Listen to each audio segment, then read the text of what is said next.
Oh my god. Oh, yeah. Levi, we got our first look at the Fallout Commander decks. There's 4 of them for the Magic the Gathering crossover. Welcome to Northwest Magic. My name is Howie. And I'm Levi, like he just said. And we're looking at some Fallout cards. This set is super awesome. Oh yeah, already. And we've only seen like 20 cards or something. Not that much. Yeah, we're just going to talk about some of the cool ones that are interesting to us and the legendaries and all that fun stuff. So let's just jump right into it. This is a cool set. Let's start with the Wise Mothman. I think I'm most excited for this one in the whole set. It's 1 in a Sultai, so 4 mana, so 1 black, green, blue. For those of you who may not know what Sultai is. Nerd talk, magic talk. For a legendary creature, insect mutant, it's a 3/3 with flying. Whenever the Wise Mothman enters the battlefield or attacks, each player gets a rad counter. Whenever 1 or more non-land cards are milled, put X +1/+1 counter. Oh, I'm sorry. Put a +1/+1 counter on each of up to Put X target +1/+1 creatures. counter. I thought I saw a typo for a second, but it was just me reading it wrong. Put a +1/+1 counter on each of up to X target creatures, where X is the number of non-land cards milled this way. And because it has cares about rad counters, I'm going to read that. So it's this little radiation card. Put it on the screen. Put it on the screen. Editors, Levi. Yeah. At the beginning of your pre-combat main phase, if you have any rad counters, mill that many cards. For each non-land card milled this way, you lose 1 life and a rad counter. So this deck is going to care about milling and proliferating and +1 counters and getting these rad counters up. And it's kind of neat. Like, it's super cool. Like, it's like kind of conflicting game plans that all work together at the same time. It's cool. Yeah. I like it. It's pretty cool. Yeah. I could definitely see putting, like, this is just a really interesting mill other people deck and build up your Mothman, all that fun stuff. Like, he's just very flavorful. I love the art. Yeah. And I don't know what a lot of people are... I haven't really looked at what people say cards should be in these decks. Like, if you build them, but like, I'm thinking you're milling yourself, and then like you can play Splendid Reclamation and get all your lands back from your graveyard to the battlefield. And because you care about proliferating, let's say Evolution Sage is on the battlefield, and all of a sudden you're proliferating 8 times. Everybody gets 8 radiation or whatever. You're gonna go a long way doing cool stuff like that. And I just think it's neat. There's a lot of really good value that'll come out of that, for sure. So, yeah, super duper dang cool. And one that I thought was really, really awesome was Mr. House President and CEO. He's a Mardu, red, white, and black. Legendary artifact creature human. Whenever you roll a 4 or higher, create a 3/3 colorless robot artifact creature token. If you rolled a 6 or higher, instead create that token and a treasure token. And then he has for 4 in a tap, roll a 6-sided die, plus an additional 6-sided die for each mana from treasures spent to activate this ability. And an important thing to see in this first paragraph here is that he doesn't care if it's a D6 or not. It can be a D20, and there's quite a few cards in this format that let you roll D20s. As long as it's 4 or higher or 6 or higher. It doesn't matter. Which is very likely. You'll be making a 3/3 Could be a D100 if there's ever a card that does that. There's a lot of just dice rolling in general. I think one of the Baldur's Gate actually had quite a few dice rolling cards. A surprising amount that you wouldn't really expect. And there's a lot in red, especially. And I think it could go well. Even as more cards get revealed, I'm sure there's going to be more really cool dice rolling mechanics for Mr. House. It's like dice rolling and treasures and artifact creatures, and there's already so much synergy in those colors for those things. This deck is it's gonna be fun, and I kind of want to build this one too, just because I want to roll play the casino, roll 5 d6s and see what happens, see how many treasures I get out of that. For real, man. As they say, the house always wins. Get it? Because House, he's also a president and a CEO. Because lore, because Fallout. Because Fallout. Lore, Fallout 4. That New Vegas. What else we got? Come on, Levi. Let's talk about dog meat. Ever loyal. I cast dog meat. I cast dog meat. It's Naya, which is red and green and white. It's a legendary creature, dog. 3/3. When dog meat enters the battlefield, mill 5 cards, then return an aura or equipment card from your graveyard to your hand. Whenever a creature you control that's enchanted or equipped attacks, create a junk token. Junk is a new token. It is an artifact with tap.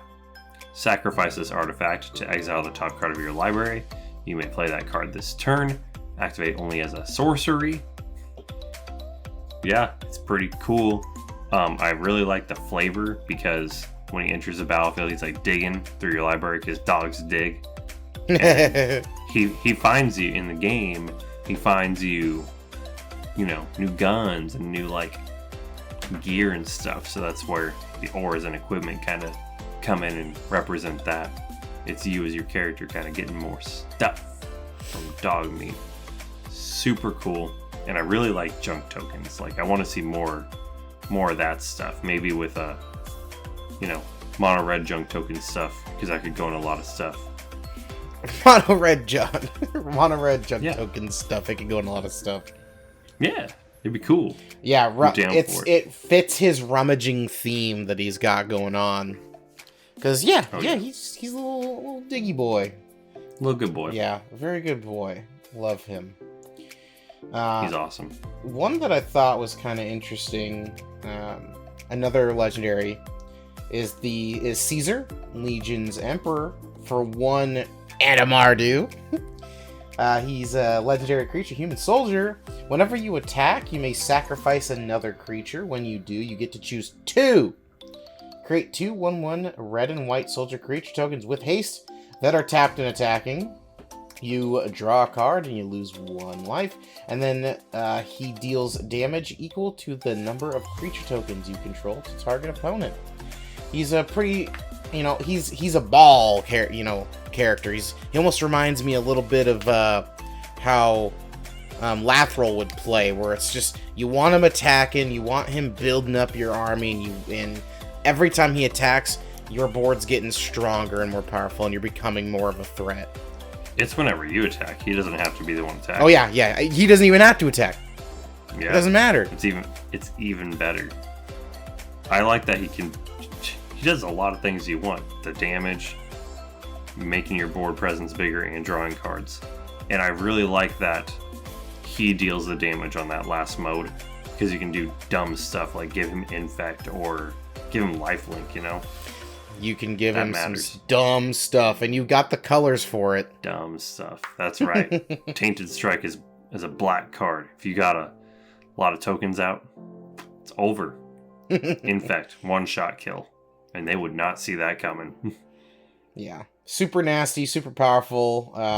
Quite straightforward, I would say. But I like him. Yeah. You could build him in a lot of ways. I think that human tribal could be good, and there's a lot of Mardu humans that are good. We already had a Mardu human precon 3 years ago, but still, it's gonna be fun. The last face commander is Dr. Madison Lee. She is Jeskai, which is red, white, and blue. American colors, ma'am. It's a legendary creature, human scientist, 2 out of 3. Whenever you cast an artifact spell, you get an energy counter. Tap and pay an energy. Target creature gets +1/+0 until end of turn and gains trample and haste. I read that weird. Tap and pay 3 energy to draw a card, and then tap and pay 5 energy to return to our artifact card from your graveyard to the battlefield tapped. We're just like the first card we talked about today. Yeah, dude. This is the first energy commander, I'm pretty sure. And it's pretty crazy. Energy was from Kaladesh and Aether Revolt, and it had it was a teamer a teamer mechanic. I don't think there were any cards in white or black that had anything to do with energy, but it was kind of really, really good when it was in standard. That's when I first started playing Magic, just around there. But this card is super cool as an energy commander. You can proliferate it because they are counters. You can do cool stuff with that. You got proliferate in white and blue for sure. And then you can draw cards, mill yourself somehow, and return artifacts from your graveyard to the battlefield. Cheat big stuff into play. This one seems kind of fun. I'm versatile. less excited for this one than the Wise Mothman for sure. Yeah, Wise Mothman is. Mothman. Can't stop thinking about that Mothman. Nah, he's like, really cool. This is cool. Yeah, Dr. Madison Lee is like I said, flexible. Jeskai is a good color combo. I like Jeskai quite a bit. So. Oh yeah. Yeah, having access to red, white, and blue is solid, very solid. Yeah, so those are the 5 face commanders. There's a few other interesting cards that we want to talk about. This includes did you... I just wanted to say Mr. President isn't a face commander. I just wanted yeah. In case the viewers didn't know. He's in the Caesar. Yeah, he's just a guy. He's just an artifact creature, human, 0/4.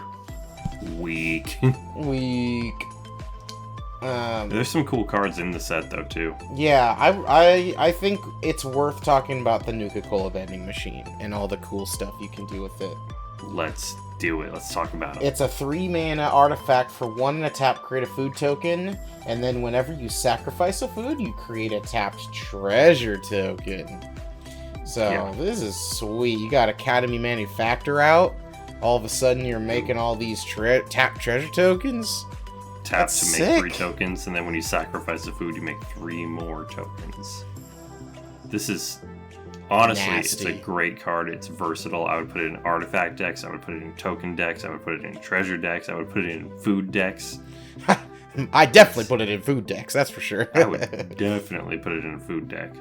Like if you got that guy, Giome Chef, man. Strixhaven. Yeah, him. Go perfect in there. Or I don't know the commanders. I know there's that Naya dude from Aftermath that just came out. Yep, there's a black... Rocco. I think his name's Rocco. Rocco, yeah. There's a black-green one from the Eldraine right now. It's like some chick. I think she's uncommon, yeah. Yeah, I know who you're talking about. Yeah, it's cool. It's cool. Turning food into treasures is neat, and it's flavorful with the Fallout because you drink the Nuka-Cola and then you get the bottle cap. That's your treasure. It's money. This with Academy Manufactor plus that new green dinosaur card. Not Dinosaurs in Space, whatever the one is. From Doctor Who. From Who? From Who. Oh, that would be a wild combo. Oh my goodness. Oh yeah. It really would be. Because you'd be, what does that do? It makes your tokens into 8/8s or something. Yeah, it makes your tokens into 7/7s. Well, it makes your historic permanents when they enter, they become 7/7 creatures and dinosaurs in addition. You are absolutely right. I was looking it up while you were talking. Displaced dinosaurs, 7 mana. It's a 7/7. Makes historic permanents into 7/7 dinosaur creatures in addition to their other types. That's actually nasty. This would go hard in the paint together. I like that a lot. I'm going to talk about another card. It's Vats. It's a 2 and a black for an instant. It has a split second, which means that you can mostly not respond to it. There's a couple things, but you can't add cast spells. Basically, can't cast spells on the stack and some stuff. But it says, choose any number of target creatures with equal toughness and destroy the chosen creatures. I think people are undervaluing this. I've seen a couple comments about this online already. They think that it's like a 4-mana kill one thing, but really it's probably going to be a 4-mana kill. Probably at minimum 3 things. Because there's a lot of common toughnesses out there. You're going to have a lot of X1s or X2s or X3s out there. And if you're playing against a token deck, you're probably decimating their board. Yeah, and it doesn't appear as though it has to be for one opponent either. Like you can Nope. do this to multiple people's creatures. Exactly So why you're always gonna have something to do with this, and it's good with split second, so you can usually really knock out whatever they have. They're not gonna be able to respond to this 99% of the time. yeah, this is actually like a really solid one. Oh yeah. Cool. Other than that, I don't know if we're gonna talk about absolutely all the new things here, but one honorable mention at the very least is Radstorm. We thought this was awesome. 3 and a blue. Yeah. Storm, proliferate. Yep. That's it. That's gonna be good in the Mothman deck. I'm not positive, but I'm pretty sure it comes in the deck. Why wouldn't it? I would be surprised if it did. He deals with counters and all that sort of stuff. He has to. And if it doesn't come in it, put it in there. Because it's not like it can't be that good. Welcome to our Mothman Precon upgrade number 1. Radstorm. Radstorm. From the brand new Fallout Commander decks. For a good reprint, I just wanted to point out that we are getting a Crucible of Worlds reprint. And that's pretty sick. That's a good reprint. We are never sad to see Crucible of Worlds. I love that card. I love that card, man. Yeah. I love that card so much. It doesn't look like it does that much, but oh my gosh, you throw that on the field, all of a sudden things are happening. It gets better with time. I know that we're usually talking about new cards in this video, but I just want to point out, like, this is insane. You can get your fetch lands back, play them again. If you wanted to, from your hand, you could cycle all those new tri-lands, the Jetmir's Gardens and the Triomes and stuff, and then play them from your graveyard immediately after you draw the card. Ooh! Yeah! Have a Zuza out to play 2 additional lands a turn, and your additional land is just the same fetch lands 3 times. It's great. That's ramp, baby. Yep, so, out of everything, those are honestly my top ones out of the set. There's more that have been revealed. Go ahead, check it out on Scryfall if you want to look at everything. But, yeah. Do you have any other honorable mentions, Howie, that we should throw in there, or? No, dude, but I'm so stoked for this set. I've never actually been excited for a Universes Beyond. Yeah, you're not a huge now, Universes Beyond fan, but this one is... When I saw you today, when they revealed these, I was like, dude, you got to check out everything. And I talked to you for maybe 27 hours straight. About Mothman. Just Mothman alone. Yeah, Mothman, and I gave you the entire Fallout lore from the past 15 years. It was great. Cool. Well, hey guys, like and subscribe. If you love our stuff, we'll love you back. Yeah. Sure. Yeah, but that's freaking Fallout. Fallout cards. Yeah. Bye. See you guys. Have a wonderful day.